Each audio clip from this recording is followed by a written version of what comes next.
Welcome back to the Junk Room, everybody. It's me, the Junkman, coming back at you. And today, we're going to look at 6 times vintage Star Wars toys were found. As a toy collector, I'm sure you can agree, we've all dreamed of finding that collection stuck up in an attic somewhere that someone didn't know about. Well, we're going to look at 6 times someone got lucky. From finding vintage Star Wars stuff in a house they were given. Who gives someone a house? To the incredible 1993 auction. To even Star Wars toys found in an abandoned toy store. Now, some of these I've done full videos on, so you want to look for them on the channel if you want to know more. But let's look at 6 times vintage Star Wars toys were found. The Australian prototype dump. In the 80s, a Hong Kong warehouse went out of business, and they sold everything they had, including Star Wars prototypes and sample cards. A lot of these rare sample card and prototype figures would end up at local toy stores all over Australia. Even during the original Star Wars run, some of these were found, like this red snaggletooth on a Yoda sample card. This was done by Kenner to test the bubble size of a smaller figure on the Yoda card.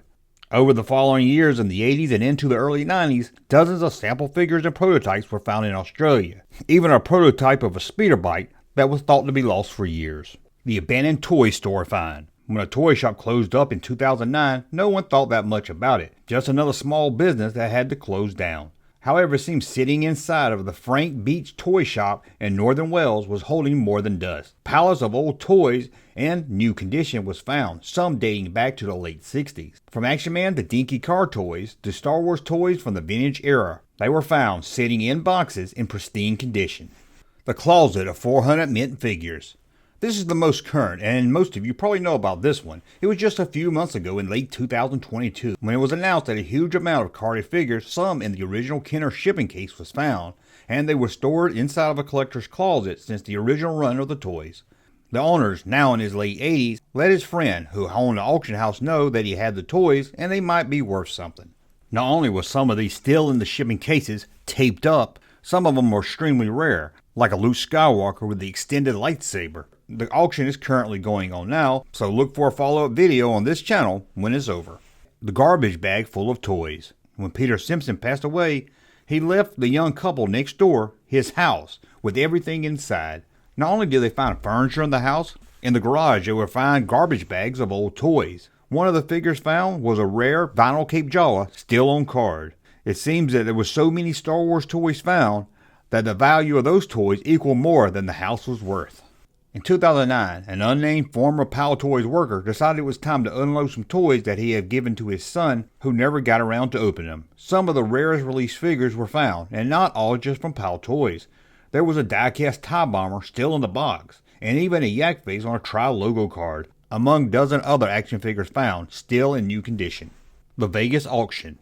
In 1993, an ad appeared in Toy Shop magazine of an upcoming toy auction. Not only were there sealed cases of vintage Star Wars figure, but the big kick here, they had Star Wars store displays. Some of them that was never sent to stores and just used for the Kenner catalog. And some at this time weren't even known to collectors. Who was behind the private auction has never been revealed. But it's clear he must have had ties with Kenner. If you're thinking they're just cardboard store displays, who cares? Well, they're extremely rare, rarer than some of the figures, and goes for thousands of dollars. Being that this was 1993, they went a lot cheaper than they would today. Whew. Lucky people. Look, I found a blue snaggletooth at a yard sale. That's about the only thing I can brag about. I mean, I found some figures here and there, but nothing carded, nothing in boxes, and nothing like this, a mass collection that I could retire off of. Well, what about you? What was your greatest toy find? Doesn't have to be Star Wars related. Let me know that and more in the comments below. And as always, let me know if you like my content. Subscribe to the channel. Talk again soon. Hey, Junkman channel popping though. Thank you, sir, for that unsolicited testimony.